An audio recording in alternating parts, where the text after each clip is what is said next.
tie coi cái ye ko vario kui cái cha nó dul dei quer de lek ye chuban jal du ban allerin pan de wur achin wa ton loy ben mula ken pinom kuya keran ben toy koy pyo cheke ger ko wa pyo nyong de wi achi wi ka gam wa on pie de yen ne tiam ager ko jam yo wa pel ke an chi wi cha gam ke jal du ban allerin pan de wur achin wa ton loy ben mula ken pinom kuya keran ben toy koy pyo cheke kuye nyu ni twin down ye cho ben na be ben ben ben lu hallelujah gom ko ben dit ye nan chi kwer ne re jaran kalbari jal du ban allerin pan de wur achin wa ton loy ben mula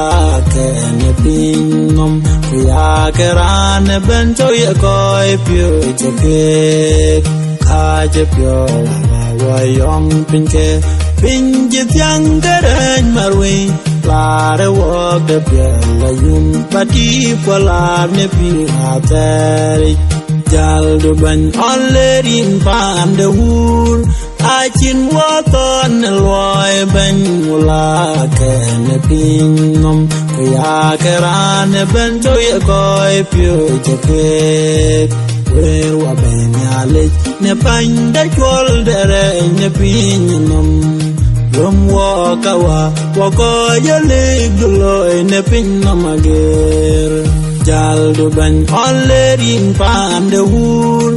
achin wa ton loy ben mula ken pinom kuya keran ben toy koy pyo cheke tum mier de ka je pyo in ran yer de pyo koy la ja ben ye nyale ben lek ne ke chin wa cha ko wa tung nin ko ber wa war jal du ban allerin pan de wur achin wa ton loy ben mula ken pinom kuya keran ben toy koy pyo cheke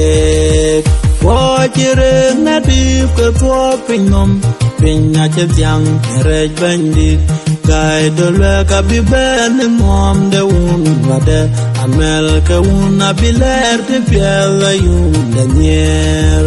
jal du ban allerin pan de wur achin wa ton loy ben mula ken pinom kuya keran ben toy koy pyo cheke